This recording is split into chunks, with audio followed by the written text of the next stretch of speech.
Jacksonville's mayor making her budget priorities known, and now she's taking note of the city council proposals to cut away. Plus, Donna Deegan explains a new initiative called State of Jax. And are you ready for whatever hurricane season brings? If you talk to anybody that's ever gone through a storm, that was ever told to evacuate and didn't, they say never again. Congressman Aaron Bean with his weather warning and lots of other topics from Capitol Hill. That's on This Week in Jacksonville today. Thanks so much for joining us. Welcome to Jacksonville Mayor Donna Deegan. The mayor was here in July. We spoke about your budget proposal. Yes, I saved this. Lots here about budget highlights, and we come to the point where you've made this proposal. Now it's in the hands of City Council, and City Council, specifically the Finance Committee, giving some feedback. Where do things stand on what you've said, hey, these are priorities for me? Well, look, I think I have probably, as I've said many times, we are at the very beginning of the process.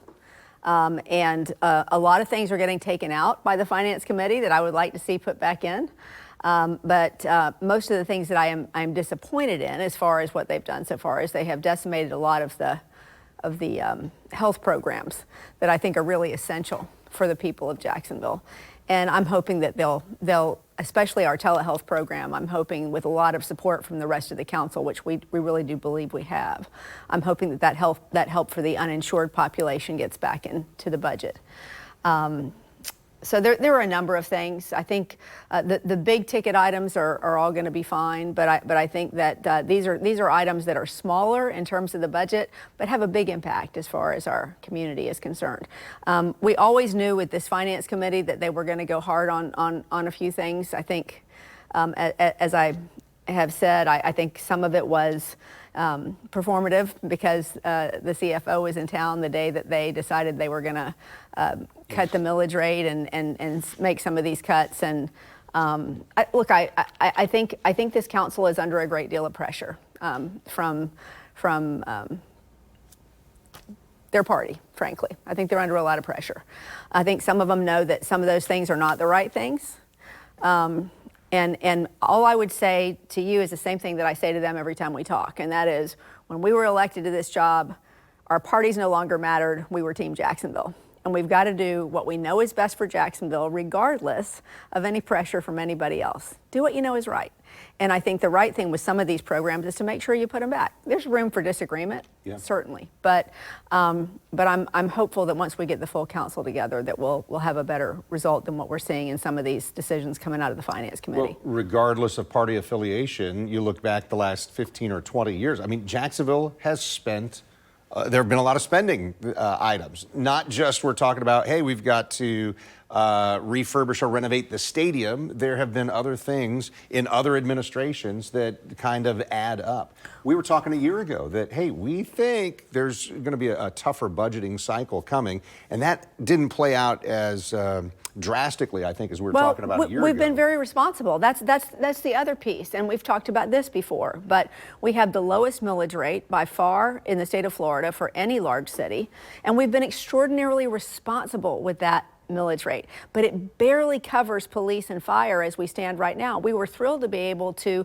give police and fire a big salary boost. They deserved it. We were thrilled to be able to bring them back a defined pension, which was taken away previously. They deserve that, but those costs are going to get larger and larger. And so we were fortunate we didn't go over that budget cliff. Part of it was because we got a $40 million one-time allocation from the JEA. And what did we do with that in this budget? We took every bit of that $40 million and we put it into stuff we owed, whether from a previous administration or us, one-time costs that we could pay off and be done with, so they wouldn't come back down the road. That's being changed a bit.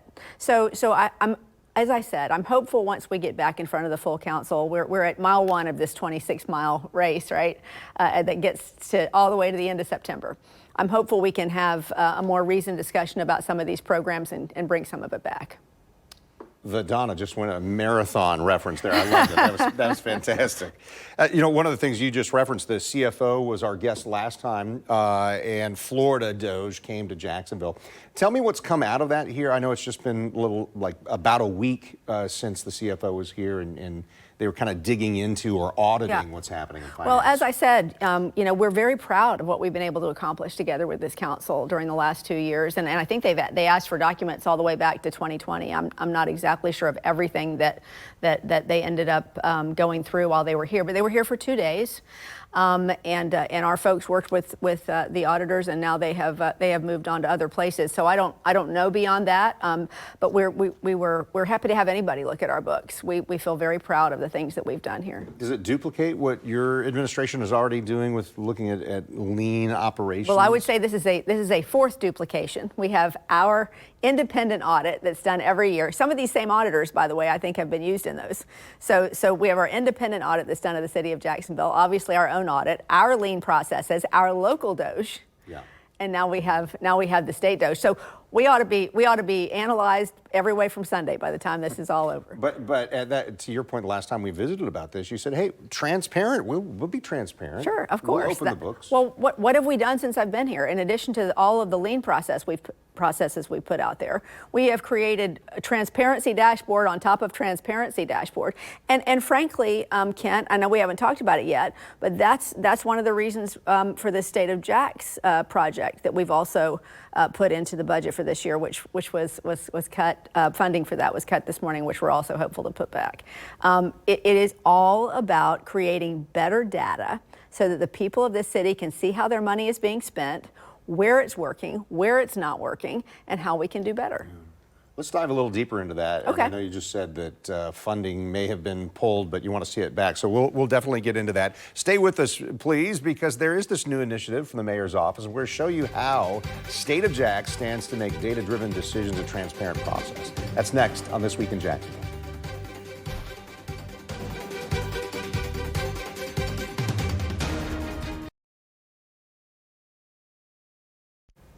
You're watching This Week in Jacksonville with Kent Justice. Donna Deegan is our guest, first woman elected to serve as Jacksonville's mayor and the city's 9th mayor since Consolidation in 1968. Consolidation will come up as part of our discussion in a moment. First, tell me more about, you just referenced it a moment ago, this State of Jax initiative. Mm-hmm.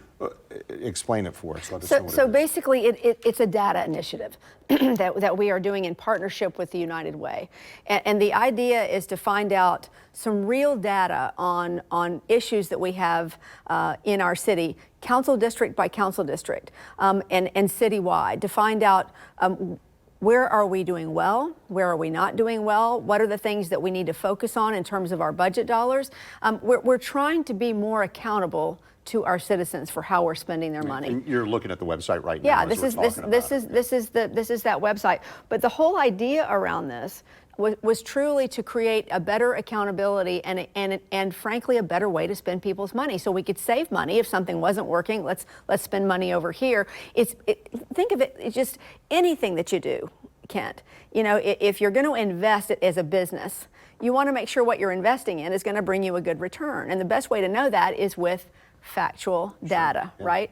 And so if you're flying blind, you have to guess and then go back and reevaluate. With this, you have an opportunity to actually make some reasoned decisions that will save you money in the long run and create a better quality of life for your citizens. That's what State of Jax was all about and is all about. And so we've partnered with the United Way on that. We're very, very excited about some of the things that are already coming out of it. And again, it's one of those things that this morning, the funding for to reimburse the United Way for some of what they are doing there was cut, and we're hoping that we can get that back into the budget a little bit later when the full council comes together. And as I started looking into this, I appreciate your staff saying this is coming. Let's look at it. But yep. United Way, also Civic Council, yeah. Community Foundation, That's UNF, right. JU. You've got other partners That's there. Right. Yeah. Nonprofit Center. All of that. There's so many. This is a wonderful public-private partnership that will allow us to connect not only with our philanthropic community, but with the business community and others to make sure that we have a better quality of life and a more transparent, open book for our citizens. So I'm very, very excited about this initiative. It's something that really, in my mind, separates, you know, the world-class cities from the ones who are just sort of floundering around. And we want Jacksonville to continue to build toward being that world-class city. This is the type of thing that we need to do that. lot of your professional background as a journalist. I would always ask this. You already would ask this. What's the source? Okay, I Right. got this tip. What's the source? So people are going to ask about this. Well, what's the source on this information? Yeah. Is that why those partnerships are so important? Right, but I have to also say, you know, we use a data source called My Sidewalk, which the Community Foundation and others have used. I heard one council member say, "Well, we could just Google and get this information." Well, no, you cannot. This is very, very different type of software, and it can't be received by doing a ChatGPT search or a Google search or anything like that. This provides us with in-depth data at the source of things, and then you have your professional who is Parvez Ahmed, who is an economist and a researcher who goes in and says, okay, so then why does this matter? Why does this matter to Jacksonville, and how do we take that and quantify it? What will it cost our economy if we do or don't invest in this? And that's the idea. And I think that our nonprofit and our business community is interested in that, because that's how we make sure that the investment we make as a city in anything returns back to us what we want. Yeah. Let me shift topics a little bit. I referenced consolidation in the city of Jacksonville, 1968. So here we are where the Duval County Public Schools Board says, hey, we'd like to see if we can change the charter. We want our own attorney. When it comes to consolidated government, there's one attorney for all these different pieces of the government. How do you feel about this proposal? And I think what I heard the board members and the school board saying, hey, we should at least ask or investigate. What do you think about this? Because the consolidated government is unusual. Well, look, we made a big decision back in 1968 to consolidate the county and the city. And it's worked out mostly really well for us. It's not perfect, but it's worked out well. And I think that if we are going to start going down that road of saying you can have your own attorney that can override the city of Jacksonville's attorney, and where does that end? Yeah. That's the concern. In consolidated government, you have that one source that makes the final judgment, the binding decision that everybody has to live with. And if you start chipping away at that, who's next? Is it the independent authorities? Is it, how? Then where does it end? We don't have a consolidated government if that continues to happen. So I would personally hope that we could figure out a way to find out whatever their concerns are, that we can address those concerns without going down that road. Because to me, that is absolutely a threat to our consolidated government and would weaken it, in my opinion. There are instances where Office of General Counsel says yes to, okay, an outside attorney needs to come in here. But that's different than each authority or each group having their own. Absolutely. There are certain instances where another attorney has to come in to represent somebody from the city perhaps that's been accused of something, or there are a number of different instances where you might have an outside attorney represent somebody in the city. That's different than to actually have a ruling that will actually impact the entire consolidated government. That's tough to start to dismantle that. For instance, people can have, the city council has talked about having its own lawyer, and that's okay, but that lawyer couldn't override the general counsel. So it is a completely different animal altogether to say we want to be carved out of the consolidated government. That's dangerous in my mind. Got about a minute or so left in our segment. I didn't know I was going to really pull this up, but I know Councilman Rory Diamond had talked this week about introducing a big, beautiful budget amendment to what he calls Donna Deegan's massive budget. And he said three things. He wants to ban DEI spending, ban spending on illegals, ban spending on abortion services. Are any of those three bullet points that he listed things that you feel are involved in this budget proposal? I don't think they're in our lane as local government. I'm not sure what happened to the Rory Diamond that I met out at the beach so many years ago that convinced a lot of us to support him. He seems to have gone off on a dangerous road to me in his rhetoric and in the things that he is asking us to do as a local government. I can't really account for it. All I can say is that power doesn't always build character, but it does reveal it. And I'm very concerned about where he's taking a lot of these. He has said some very irresponsible and frankly untrue things about our budget and about our proposals and about me. And I would hope he would take a step back at some point and realize that he is here to represent the people of Jacksonville and his district, and and perhaps leave the culture wars to Washington, D.C. and the state of Florida if they have to fight them. But they don't belong here. Mayor Donna Deegan, I appreciate the time today. Good to see you here in this month of August. Hopefully we'll see you again next month. Good to see you, as always. Thank you. All right, stay with us in our final segment. I spoke recently with U.S. Representative Aaron Bean. His view on a wide range of topics next on This Week in Jacksonville.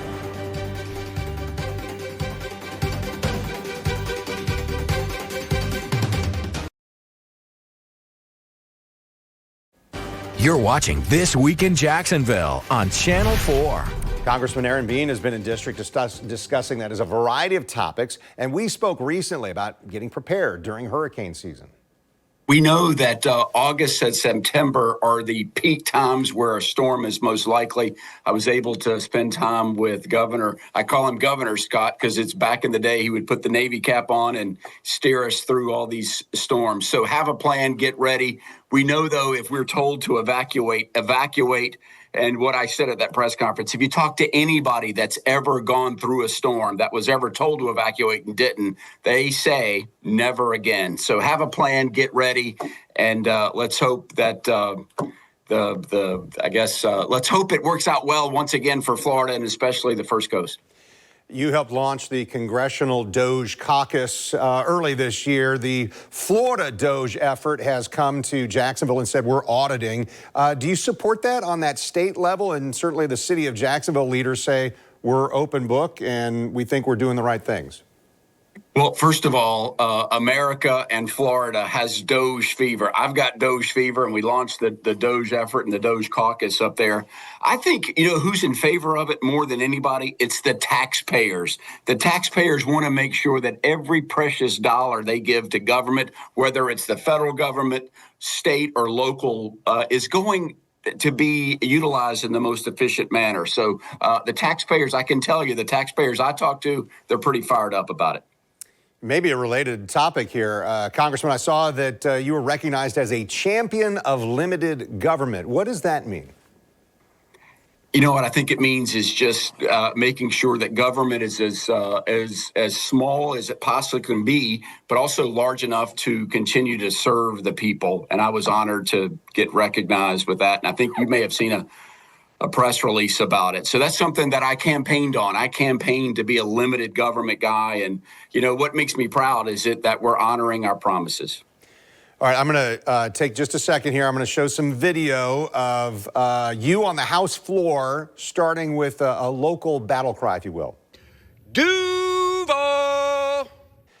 All right, so you're on the House floor and you shout out Duval, and really what I'm seeing is you're pretty excited about Duval County Public Schools, that A-rated for the first time, and you really worked hard to try and release some of these K through 12 education funds that impact Duval County. That's right, Kent Justice. First of all, we're, a week away from school starting, but report cards are in already. Report cards for these school districts. And for the first time ever, Duval County is an A-rated school district. I wanted to make it special. I wanted to shout from the House floor how proud I am of Jacksonville and Duval County schools, the school board, Superintendent Bernier. And they played that at their annual teacher get-together, and it was pretty exciting. I leaned into it. When you go full Duval, you have to lean into it. But also, I want to talk to you about the national, the federal Department of Education withheld funds, withheld Title II, Title III, Title IV funds. These are grants for teacher enrichment as well as student improvement, English as a second language, and these grants have been awarded to not just Duval County, but school districts all over Florida, all over the nation. And they had received these grants for so long that many districts have just built those funds into the budget. For Duval County, it was a little over $3 million. For Clay County, it was also a significant amount of money. I'm sorry, Duval was $7 million. Clay was $3 million. Nassau was just over $1 million. I thought it was unfair. I thought it was unfair that these district funds would be withheld so close to school starting. We did a letter. I actually met with Secretary McMahon in the White House. I met with the Office of Management and Budget, Russ Vaught. and pitched our case. I said, hey, we can look at reviewing these funds later, but right now, school's starting, we need money, please release them. And we were successful, Kent Justice. As you already know, it has a happy ending. Those funds were released, and school will launch with all the fanfare and resources needed to once again stay atop of the school district rankings, and we're off and running. Yeah, so thank you for asking about it. It's a big deal for Duval County being A-rated for the very first time, for sure. Hey, before we run out of time, I know that your team was saying, hey, Congressman Bean secured some major wins in terms of fiscal year 2026 defense in Northeast Florida. What are some of those wins? Well, mainly is that Duval County, Jacksonville, Cecil Field particularly is going to play a part in our national defense. There's already contractors there that can handle the orders for which the United States is going to need parts for military equipment, for the Navy, for submarines. And so we were able to not put any new money, just redirect existing money and existing resources in a better fashion. So we direct that money to Cecil Field. It's a win for Jacksonville, but it's also a win for the United States. All right, we're going to speak with Congressman John Rutherford later this month. We've also invited Representative Randy Fine to join us as well. I'm Kent Justice. Thanks for watching on air on Channel 4 and the CW17 and online at news4jax.com. Also streaming on News4Jax Plus. Don't forget to check out This Week in Jacksonville Business Edition, too. This episode of our podcast, we're looking at the impact of Eric Mann. He's going to retire soon, and we're going to talk about the impact not just from him, but the entire First Coast YMCA. You can find new episodes every Thursday at 9 a.m. You're going to find it right now on News4Jax Plus under the channel This Week in Jacksonville.